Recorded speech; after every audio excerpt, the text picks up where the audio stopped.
In this lesson, I'm going to show you how to turn your artwork into a pattern for rhinestones using the software, like this example I have here. As I zoom in, you can see the pattern I have made. You can apply these patterns to garments such as t-shirts and caps, and really anything that is heat resistant. For information about which medias and tapes to use and where to purchase your rhinestones, please do a search online, and you will find suppliers who will assist you further. On page 2, I have a simple example on a regular t-shirt, and will show you how to create an outline of this word using the Rhinestone module. To do this, click on the text and go up to and click on the Plugins drop-down box, and select Rhinestone Module. In here you will see the text has had the default settings applied to it. In this area are all the regular zoom tools, which you can use to zoom in or zoom out, including a preview of what the finished pattern will look like. In this area are settings for the size and shape of the stones you wish to use for your project. Clicking here displays a set of regular stone shapes which you can select from. Clicking here displays a list of standard stone sizes that your supplier will be able to provide you with. Working with standard size stones will make your projects easier to do. In this case, I will use SS2. Below here we can set the pattern to shaded, and by clicking on the color preview and view mode I can see what the finished artwork will look like on a black t-shirt.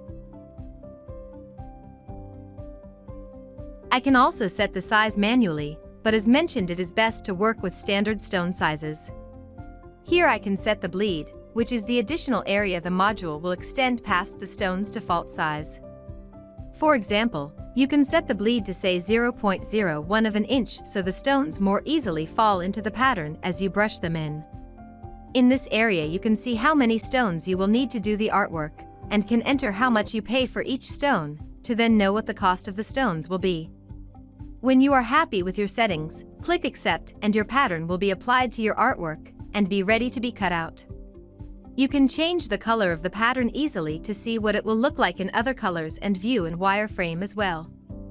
Next I will show you how to do a fill pattern for your rhinestones project and then add an outline. On page 3 I have a picture of a butterfly. Again I'll select it and open it in the Rhinestone module. This time I click the Fill Options tab here and click Fill Path, and as you can see the artwork is filled with stones. Next I can set the type of fill I wish to use, and I have 3 options from this drop-down box, namely Grid, which as you can see places the stones in a grid. Next is Hexagonal, which you can see how this appears. And also Scanline, which uses another approach to fill the artwork for a different effect. In this case I will use Hexagonal. Below these options are Outline. This option sets the physical area the stones are bound to. So by increasing the outline, I'll need more stones, and by decreasing the outline, I'll need less stones, with both of these significantly altering the appearance of my finished pattern. In this case, I'll leave it negative to allow for the outline I'll add later. The next option is X Offset. This sets how far apart the stones are from each other, or in other words, how far they are offset. The more offset the less stones are required, and conversely the less offset the more stones you will need. Again, both of these will significantly alter the appearance of the finished pattern. In this area, you can set the relative position of the X and Y coordinates of the stones. This allows you to tweak the final appearance of the pattern by shifting the stones either left or right and/or up and down. The final result will depend on the artwork itself, so it is worth trying different positions to see which works best. You can also set the screen angle. This effectively rotates all the stones in either a clockwise or anti-clockwise direction. Again, adjusting the screen angle will significantly alter the appearance of the finished pattern. When you are happy with your settings, click Accept and your pattern will be applied to your artwork. Now I can add an outside path to the same artwork. I must be careful to select the original butterfly shape to do this. Next I open the Rhinestone module. Firstly I'll select a different shape stone and make it larger, because I want to show you how rotation works. Next I click the Fill Options tab. If I click No Rotation, you can see the stones no longer rotate with the curve shape.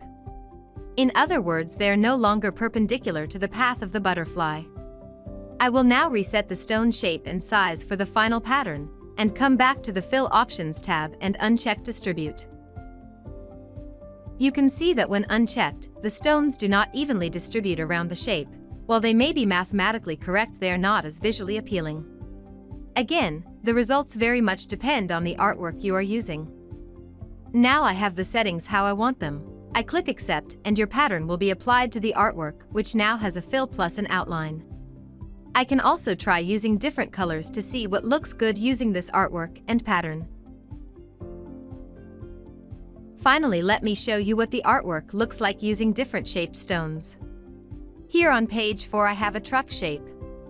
In this case we can set the stones to a star shape at this size.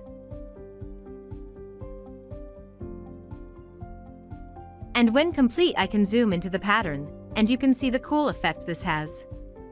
Rhinestones are another great example of the many types of things you can make using VinylMaster software. And that's the end of this lesson. Thanks for watching.